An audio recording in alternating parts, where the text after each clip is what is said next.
আমরা জানি কিয়ামত ঘটবে, কিয়ামত একদিন ঘটবে, কিন্তু ওই দিন পর্যন্ত ঘটবে না যতদিন পর্যন্ত ক্বালু লা ইলাহা ইল্লাল্লাহ, আল্লাহ আল্লাহ বলতে ওয়ালা, ঈমান ওয়ালা একজন আল্লাহ আল্লাহ বলতে ওয়ালা এক ব্যক্তি থাকবে, ততদিন পর্যন্ত পাহাড় পর্বত গ্রহ নক্ষত্র এই যত দালান কোটা আছে পুরো পৃথিবী টিকে থাকবে একজন ব্যক্তির ঈমানের পাওয়ারের কারণে, ঈমানের জোশের কারণে। যদি ঈমান চলে যায়, সারা পৃথিবীর সমস্ত রাষ্ট্রপ্রধান কেন, সারা পৃথিবীর সমস্ত বালু সিমেন্ট এনেও যদি খুঁটি দাঁড় করানো হয়, তারপরে আরশ টিকিয়ে রাখা সম্ভব নয়, পাহাড় টিকিয়ে রাখা সম্ভব নয়। কিন্তু ততদিন পর্যন্ত কিয়ামত হবে না যতদিন পর্যন্ত রবের একজন গোলাম থাকবে যে পৃথিবীর ভিতরে থেকে ঈমানের সাথে আল্লাহ আল্লাহ বলে স্লোগান দিবে, দ্বীনের দাওয়াত দিবে, ইখলাসের সাথে রবের কথা বলবে, ততদিন পর্যন্ত কিয়ামত ঘটবে না। তাহলে একবার চিন্তা করে দেখেন, একজন ঈমানের পাওয়ার কত বড়। ওই আসমান ভাঙবে না ঈমানের পাওয়ারের কারণে, ওই ঈমানের পাওয়ারের কারণে পাহাড় পর্বত গ্রহ নক্ষত্র পুরোই ধ্বংস হবে না, কিয়ামত ঘটবে না। তাহলে আপনার ঈমানের পাওয়ার এত যদি হয়, তাহলে আপনি ঈমান নিয়ে কিভাবে ওই হিন্দুদের দুর্গালয়ে যান? আলহামদুলিল্লাহ, সর্বোপরি অসংখ্য গণিত শুকর ও সুজুদ সেই মহান রব্বুল আলামিনের দরবারে, যে মহান রব্বুল ইজ্জত আমাদেরকে দয়া করে মায়া করে মহব্বত করে ভালোবেসে মুসলমানের ঘরে জন্মগ্রহণ করিয়েছেন। শুধু তাই নয়, বড় সব থেকে বড় আরো একটি নিয়ামত দান করেছেন, কোনো প্রকার দরখাস্ত ছাড়া, কোনো প্রকার আবেদন ছাড়া। সর্বশ্রেষ্ঠ নবীর সর্বশ্রেষ্ঠ উম্মত বানিয়েছেন। এই জন্য সেই মহান রব, মহান প্রতিপালকের দরবারে সবাই অন্তরের স্থল থেকে, হৃদয়ের গভীর থেকে সকলেই মায়া ভরা কণ্ঠ দিয়ে উচ্চ আওয়াজে বলে আলহামদুলিল্লাহ। আল্লাহ সুবহানাহু ওয়া তাআলার দরবারে যদি দিনটা 24 ঘন্টা শুকরিয়া আদায় করি যে রব্বুল আলামিন আপনাকে আমাকে মুসলমানের ঘরে জন্মগ্রহণ করেছেন, আমাকে আপনাকে সর্বশ্রেষ্ঠ নবীর সর্বশ্রেষ্ঠ উম্মত বানিয়েছেন, তারপরেও এই নিয়ামতের শুকর আদায় করা শেষ হবে না। রাসূলুল্লাহ সাল্লাল্লাহু আলাইহি ওয়াসাল্লামকে আল্লাহ সুবহানাহু ওয়া তাআলা উত্তম আদর্শ নিয়ে পৃথিবীতে পাঠিয়েছেন। আল্লাহ সুবহানাহু ওয়া তাআলা যত নবী রাসূলকে পৃথিবীতে প্রেরণ করেছেন, পাঠিয়েছেন, সবাইকে কালিমার দাওয়াত নিয়ে এক আল্লাহ লা শারীকা লাহ, আল্লাহ সুবহানাহু ওয়া তাআলার সাথে কোনো অংশীদার নাই। আল্লাহ তাআলা এক, অদ্বিতীয়, কুল হুয়াল্লাহু আহাদ, আল্লাহুস সামাদ, লাম ইয়ালিদ ওয়া লাম ইউলাদ ওয়া লাম ইয়াকুল লাহু কুফুয়ান আহাদ। আল্লাহ সুবহানাহু ওয়া তাআলা বলেন, আমি রব, আমি প্রতিপালক, আহাদ, এক, আমার কোনো ছেলে নাই, মেয়ে নাই, সন্তান নাই, আত্মীয় স্বজন নাই, আমার শুধু আছে বান্দা আর বান্দা। এই বান্দাদেরকে আমাকে চিনানোর জন্য,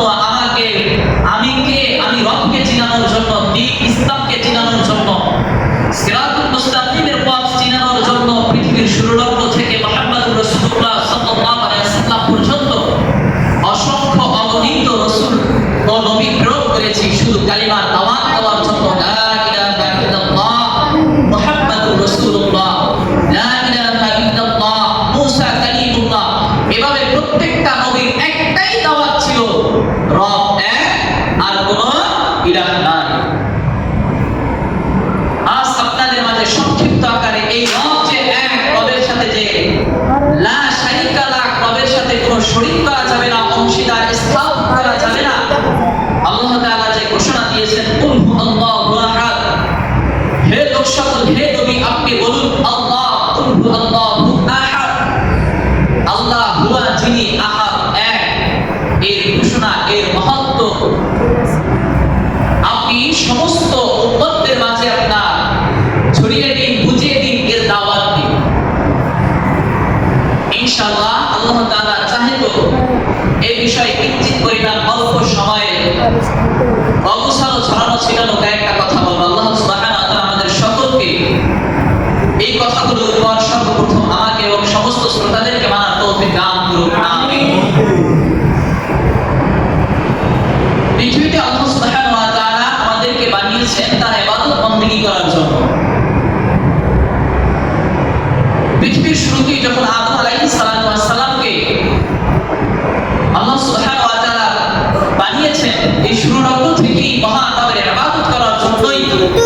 এই পৃথিবীতে আল্লাহ তাআলা আদম জাতিকে সৃষ্টি করেছেন। আল্লাহ সুবহানাহু ওয়া তাআলা অত্যন্ত মায়া করে মহব্বত করে ভালোবেসে আমাদেরকে সৃষ্টি করেছেন। এত এত নাজ নেয়ামত আমাদেরকে দান করেছেন অত্যন্ত মায়া করে মহব্বত করে ভালোবেসে। আল্লাহ তাআলা আরো অসংখ্য অগণিত জীবজন্তু বানিয়েছেন, কিন্তু তাদের ভিতরে আকল দেন নাই, দিমাগ দেন নাই, জ্ঞান দেন নাই। কিন্তু সর্বশ্রেষ্ঠ সর্বোত্তম মানব জাতিকে আল্লাহ তাআলা জ্ঞান দিয়েছেন, বিবেক দিয়েছেন, বুদ্ধি দিয়েছেন। যে মানব জাতি বুদ্ধি খাটিয়ে সিরাতুল মুস্তাকিমের পথে চলবে নাকি জাহান্নামের পথে চলবে, এটা মানব জাতিকে বোঝার জন্য আল্লাহ সুবহানাহু ওয়া তাআলা একটি সেন্সর দিয়েছেন, একটি বিবেক দিয়েছেন, বুদ্ধি দিয়েছেন। আল্লাহ সুবহানাহু ওয়া তাআলা তার সাথে শরীক অংশীদার স্থাপন করতে নিষেধ করেছেন। আল্লাহ তাআলা বলেছেন, আমার বান্দার মধ্য থেকে যদি কেউ নামাজ না পড়ে, রোজা না রাখে, হজ আদায় না করে, আমার হুকুম পালন না করে, আমি আল্লাহ তাআলা রহমানিয়তের ভিতরে জোশ এসে যায়। আমি চাইলে ওই বান্দাকে ঈমান নিয়ে থাকুক, যদি আমল না করে, যদি তার ভিতরে ঈমান থাকে, শিরকের গুনাহ না থাকে, আমি আল্লাহ সুবহানাহু ওয়া তাআলা চাইলে তাকে জান্নাত দিয়ে দিব। সুবহানাল্লাহ। আল্লাহ সুবহানাহু ওয়া তাআলা হয়তোবা কোন ব্যক্তি ঈমান আছে, কালিমা, ঈমানের সাথে একবার কালিমা পড়েছে, কিন্তু সারা জীবনে একটা অনেক আমল করে নাই। আল্লাহ সুবহানাহু ওয়া তাআলা কাল কিয়ামতের ময়দানে তার শাস্তি ভোগ করার পর কোন একদিন তাকে জাহান্নাম থেকে মুক্তি দিয়ে আবে হায়াতের পানি দিয়ে গোসল করে তাকে জান্নাতে প্রবেশ করাইবে। কিন্তু যার ভিতরে শিরকের গুনাহ থাকবে, যে শিরক করবে, অংশীদার স্থাপন করবে, মুশরিক হবে, মূর্তির পূজা করবে, আল্লাহ সুবহানাহু ওয়া তাআলা তাদেরকে কোনদিন ক্ষমা করবেন না। তাদেরকে বিনা হিসাবে চিরস্থায়ী জাহান্নাম দিয়ে দেবেন। খালিদিনা ফিহা, তারা চিরস্থায়ী ওই জাহান্নামের ভিতরে থাকবে, কোনদিন তাদেরকে মুক্তি দেওয়া হবে না। তো এই পূজা মুসলমানের সবথেকে বড় শত্রু, ইসলামের সবথেকে বড় শত্রু। কোরআনে কারিমে আল্লাহ সুবহানাহু ওয়া তাআলা দুই ব্যক্তিকে বলেছেন, এক নম্বরে ইহুদি, দুই নম্বরে মুশরিক।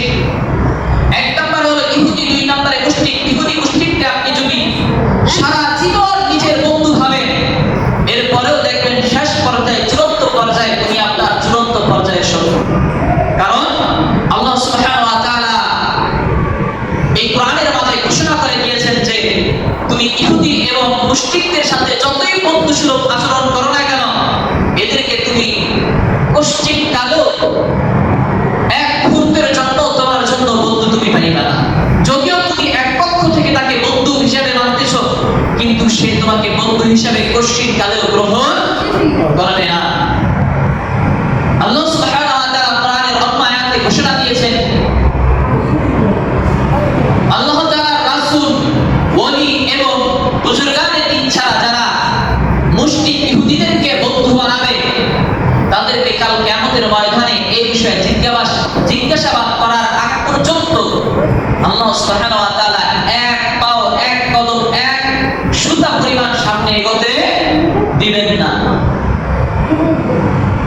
এই জন্য যারা শিরক করে, যারা অংশীদার স্থাপন করে, আমরা শুরুতে আলোচনা করব এটা কোথা থেকে এই মুশরিক যারা শিরক করে, যারা নিজেদের মতন মন করা মূর্তি বানিয়ে এই মূর্তির পূজা করে, উৎসব করে, তারা কোথা থেকে সৃষ্টি হয়েছে, কিভাবে এই মূর্তির পূজা আসলো। শুরু থেকে পৃথিবীর শুরুলগ্ন থেকে মুসলমান আমাদের জাতির পিতা আদম আলাইহিস সালাতু ওয়াস সালাম, সমস্ত মানুষের পিতা আদম আলাইহিস সালাতু ওয়াস সালাম তো মুসলমান হয়ে, ইসলাম ধর্ম হয়ে, নবী হয়ে পৃথিবীতে আগমন করেছেন। তাহলে এই মুশরিকরা কোথা থেকে আসলো, কিভাবে আসলো? আল্লাহ সুবহানাহু ওয়া তাআলা পবিত্র কোরআনের মাঝে ইরশাদ করে দিয়েছেন, ক্বালু লা তাযারুন্না আলিহাতাকুম ওয়া লা তাযারুন্না ওয়াদ্দা ওয়া লা সুওয়া ওয়া লা ইয়াগুথ ওয়া ইয়াউক ওয়া নাসরা।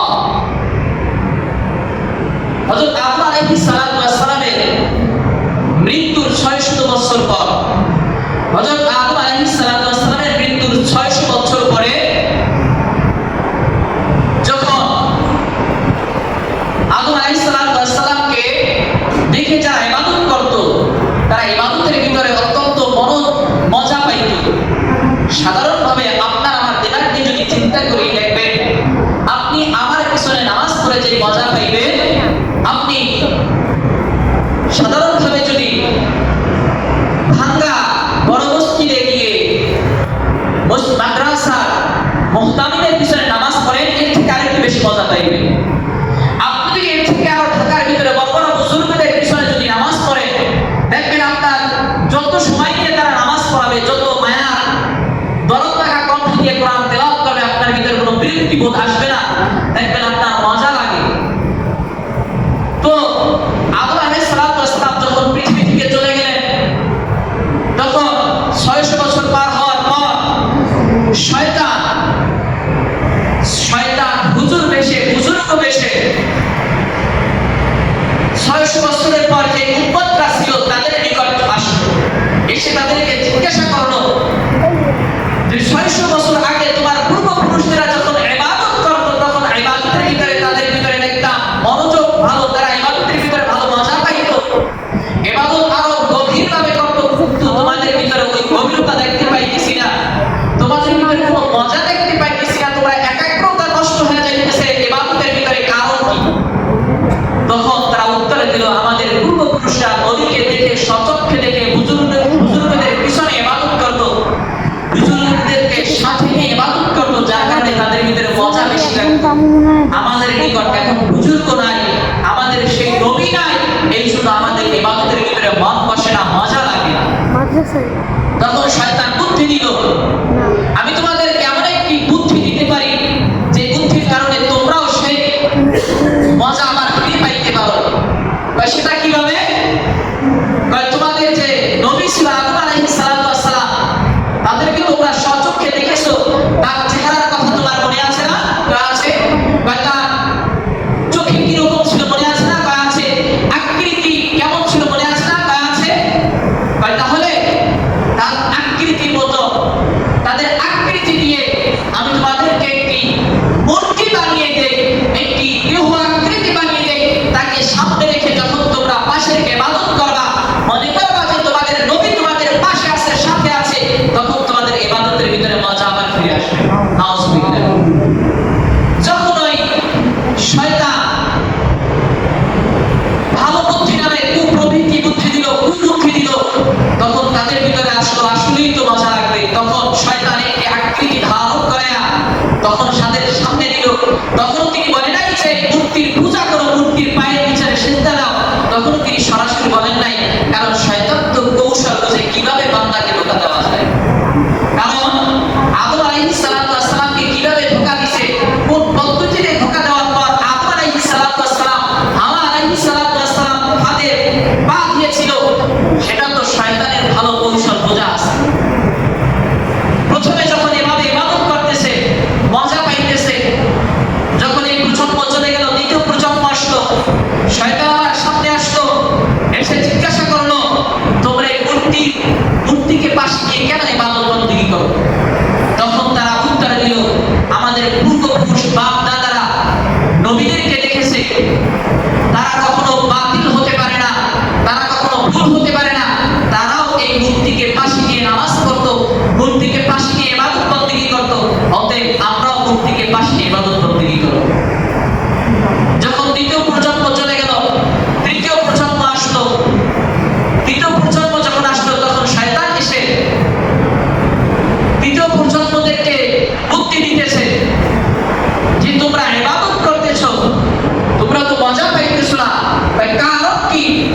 কারণ হলো একটাই, তোমাদের যে পূর্বপুরুষ বাপ-দাদারা ছিল, তারা যখন ইবাদত করতো, ইবাদত করার সময় যে তোমাদের পাশে যে মূর্তিটা আছে, এই মূর্তির পায়ের নিচে সিজদা দিত, কপাল ঠেকাইতে তারা মজা পাইতো, ইবাদতের ভিতরে একাগ্রতা আসতো, তাদের দিলের ভিতরে প্রশান্তি আসতো। তখন তারা যখন ওই মূর্তির পায়ের কাছে সিজদা দিতে শুরু করে, মাথা নত করতে শুরু করে, তখন তারা বলতেছে, আসলেই তো মজা লাগে, ইবাদত এরকম করতেই তো মজা লাগে। শয়তান তাদের দিলের ভিতরে মজা ঢুকাইয়া দিয়েছে,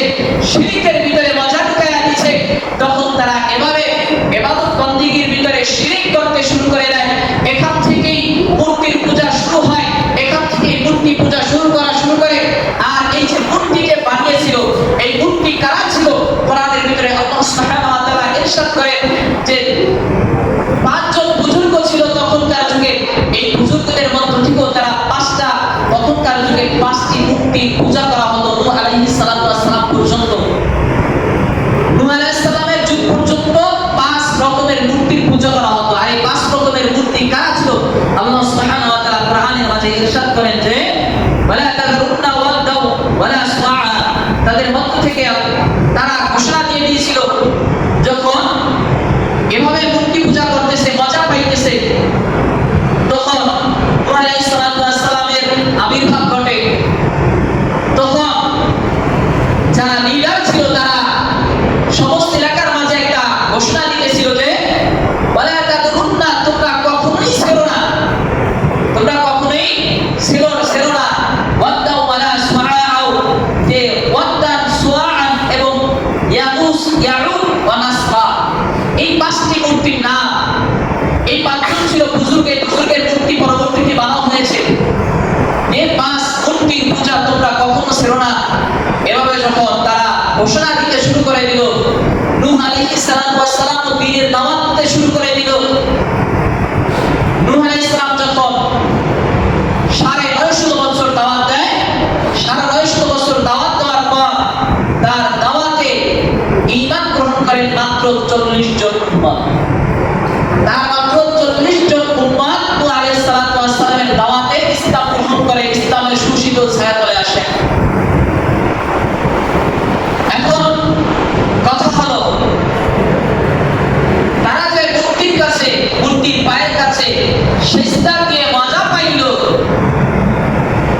বর্তমান যুগে এর সদৃশ্য আমি দেখতে পাই। দেখবেন আমাদের ভিতরে কিছু মানুষ আছে যারা মাজারে গিয়ে সিজদা দিয়ে বলে আমরা বলো প্রশান্তি পাই। যারা এই যে পাঁচজন নাম ইয়াগুস, ইয়াউস, ওয়াদান, এই যে পাঁচজন ব্যক্তি আল্লাহর বুজুর্গ ছিল, বর্তমান যুগেও দেখবেন আমাদের বুজুর্গ ছিল আল্লামা শাহজালাল রাহমাতুল্লাহি আলাইহি, খাজা মাইনুদ্দিন চিশতি রাহমাতুল্লাহি আলাইহি, অসংখ্য বুজুর্গ যারা দ্বীনের দাওয়াতের জন্য জীবনকে বাজি রেখে যুদ্ধ করেছে, সংগ্রাম করেছে, দ্বীনের জন্য নিজের জীবন যৌবনকে বিকিয়ে দিয়েছেন, তাদের কবরকে কেন্দ্র করে বর্তমান যুগে দেখবেন সিজদা দেওয়া, ভণ্ডামি করার কোনো অভাব নাই। তারা শ্রদ্ধা পায়।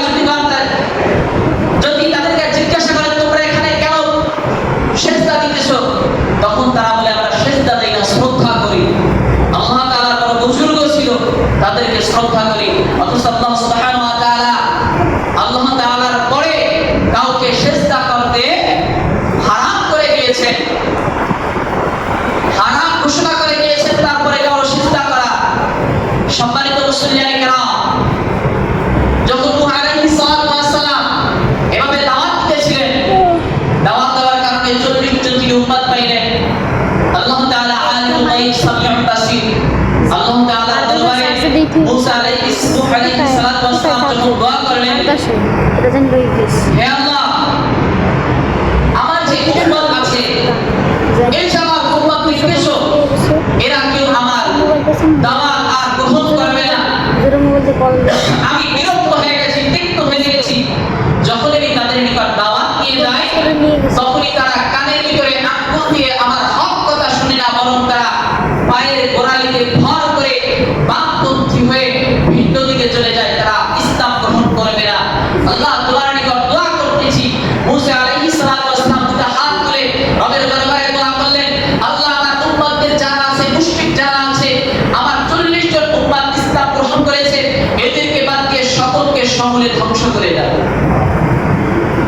যখন নূহ আলাইহিস সালাতু ওয়াস সালাম এরকম দোয়া করলেন, আল্লাহ তাআলা দোয়া কবুল করলেন। নূহ আলাইহিস সালাতু ওয়াস সালামকে একটি জাহাজ তৈরি করার জন্য আদেশ করলেন। নূহ আলাইহিস সালাতু ওয়াস সালাম যখন জাহাজ তৈরি করলেন, এরপরে আল্লাহ সুবহানাহু ওয়া তাআলা আদেশ করলেন তোমরা 40 জন উম্মত সহকারে পৃথিবীতে যত প্রকারের আমি প্রাণী দান করেছি, প্রত্যেক প্রকারের প্রাণী থেকে একজন একজন করে তোমার নৌকার ভিতরে উঠিয়ে নাও। এরপরে যখন নূহ আলাইহিস সালাতু ওয়াস সালাম এই নৌকা নিয়ে ভাসতে শুরু করলো, একদিক থেকে চুলা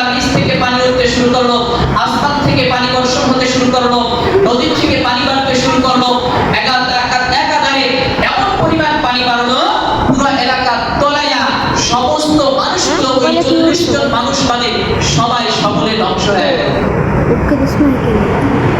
সম্মানিত মুসলিম কেরাম, এরপর আমরা আসি হযরত ইব্রাহিম আলাইহিস সালাতু ওয়াস সালামের নিকট। ইব্রাহিম আলাইহিস সালাতু ওয়াস সালাম এক আল্লাহ তাআলার দাওয়াত দিয়েছিলেন। তার পিতা ছিল আযর। আযরকে প্রশ্ন করেছিলেন ইব্রাহিম আলাইহিস সালাতু ওয়াস সালাম, হে আমার পিতা, আপনারা নিজেদের হাতে টুপি বানিয়ে প্রতিমা বানিয়ে কেন তার নিকট মাথা নত করেন? এদেরকে যদি আপনি কোন একটা প্রশ্ন করেন জবাব দিতে পারে না, এদের সামনে খাবার থেকে ইঁদুর বিড়াল খেয়ে যায়, মাছি এসে খাবার খায়, তাদের শরীরে পোকামাকড় বসে, এরাই পোকামাকড় সরাইতে পারে না, এদের ভিতরে কোনো শক্তি নাই, তাহলে এদের নিকট গিয়ে এদের পায়ের নিকট গিয়ে কেন তাদের পূজা করেন? তখন আযর হযরত ইব্রাহিম আলাইহিস সালামকে জবাব দিয়েছিল, এটা আমার পূর্বপুরুষদের ধর্ম, তারাও এভাবে করেছে, আমরাও এভাবে করে যাব। বর্তমান যুগেও দেখবেন, আপনি যদি ইহুদি খ্রিস্টানদেরকে দাওয়াত দিতে যান, মুশরিকদেরকে দাওয়াত দিতে যান, তখন তারা বলবে সবই বুঝি ভাই, কিন্তু এটা আমার বাপ-দাদার ধর্ম, কিভাবে ছাড়ি? বাপ-দাদার ধর্ম কিভাবে ছাড়বো?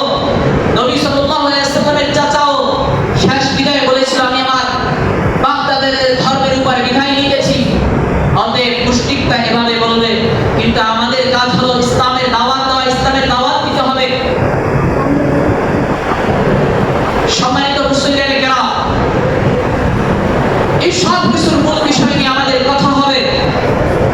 এখন বর্তমানে আমাদের বাংলাদেশ সহকারে ভারতের পূজা চলতেছে, সমগ্র হিন্দুদের মাঝে পূজা চলতেছে, কিন্তু এই পূজা ঘিরে যে উৎসব চলতেছে, এই উৎসবের ভিতরে আপনি দেখতে পাবেন, যদি 100% মানুষের ভিতর থেকে 80% মানুষ পাবেন হিন্দু, আর 20% মানুষ পাবেন হিন্দু, আর 80% মানুষ পাবেন মুসলমানের সন্তান, ঠিক কিনা?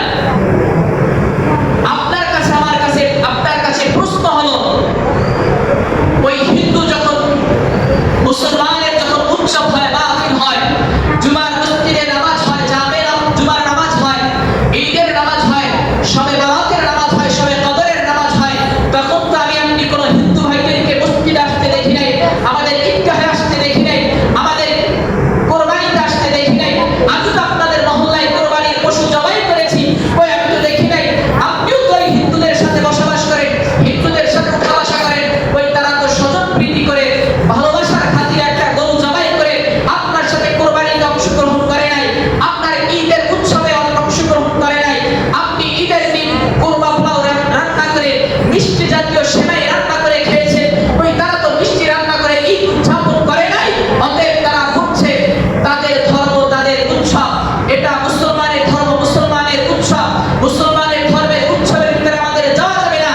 কিন্তু আমাদের মুসলমানের ভিতরে এমন কিছু দুশ্চরিত্রবান মুসলমান আছে, এমন কিছু দুশ্চরিত্রবান মুসলমান আছে, বেহায়া নির্লজ্জ মুসলমান আছে, যারা হিন্দুদের পূজায় গিয়ে সারা রাত নাচ গান করে, ফজরের সময় মিষ্টি খেয়ে বাসায় ফিরে, ঠিক কিনা? আপনি কেমন রাসূলের উম্মত হলেন, যে রাসূল সমস্ত আরববাসীদের মাঝে চ্যালেঞ্জ দিয়েছিলেন যে তোমাদের মূর্তি আর আমার খোদার বিরুদ্ধে দাঁড় করাও, আমি একাই 100। কোন ইহুদি খ্রিস্টান এই মোকাবেলা করতে সাহস পায় নাই। কিন্তু আপনার আমার কেমন ঈমান, আমি আপনি এই ঈমান নিয়ে মুসলমানের ঘরে জন্মগ্রহণ করার পরেও হিন্দুদের দুর্গা যায়,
আপনি ঈমান নিয়ে কিভাবে ওই হিন্দুদের দুর্গালয়ে যান?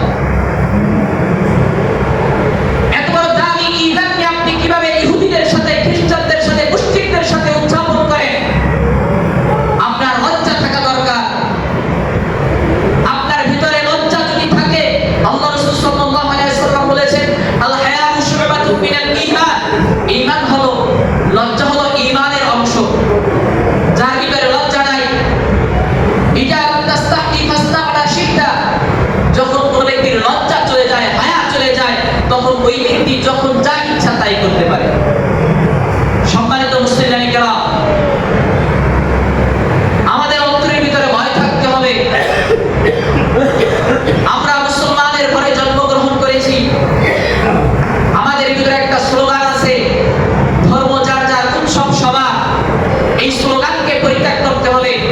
যদি আপনি এই স্লোগানকে ধরে রাখেন, তাহলে এই স্লোগানের ভিত্তিতে দেখা যায় বউ যার যার, বউ যার, স্ত্রী যার, বউ সবার। বিয়ে করছি আমি, বউ যদি আমার সবার হয়, পুকুর আমার, মাছ যদি সবার হয়, তাহলে বিষয়টা কেমন হবে? আমি আপনি যেমন জানি, যখন বিবাহ করেছি, ওই বউ আমার, স্ত্রী একমাত্র আমার, পুষ্কুনি যখন আমার, পুষ্কুনির মাছও আমার, গাছ যখন আমার, গাছের ফলও আমার। অতএব আমার এটাও বিশ্বাস করতে হবে, হিন্দুদের যখন কোনো পূজা হবে, তখন এটা হিন্দুদের উৎসব থাকবে, হিন্দুদের উৎসবে আমি যাব না। যখন আমার ধর্মীয় কোনো অনুষ্ঠান হবে, তখন আমার বিশ্বাস রাখতে হবে, একদিন রাখতে হবে, একমাত্র এই ইসলামের যে উৎসবটা আছে, দুই ঈদের যে উৎসব আছে, ওয়াজ মাহফিলের যে উৎসব আছে, জুমার নামাজের যে উৎসব আছে, এই উৎসবই একমাত্র আমার উৎসব। আমার আপনার ঈমানকে পরিপুষ্ট করতে হবে। আল্লাহ সুবহানাহু ওয়া তাআলা আমাদের থেকে যেন এমন কোন কাজ, এমন কোন কার্যকলাপ না বের করে যেই কাজের কারণে আমি আপনি মুশরিক হয়ে যাই। আর এই মুশরিক হয়ে গেলে চিরতরের জন্য জাহান্নাম খালিদিনা ফিহা। আল্লাহ সুবহানাহু ওয়া তাআলা আমাদের সকলকে, আমাদের প্রত্যেককে, যে সমস্ত কাজের কারণে একজন মানুষ ঈমান হারা হয়ে যায়, মুশরিক হয়ে যায়, এই সমস্ত কাজ থেকে বিরত থেকে আল্লাহ সুবহানাহু ওয়া তাআলা পরিপূর্ণ মুকাম্মেল ঈমানদার হয়ে, খাঁটি মুসলমান হয়ে, রাসূলের খাঁটি উম্মত হয়ে এই পৃথিবী থেকে পরপারে যাওয়ার তৌফিক দান করুন।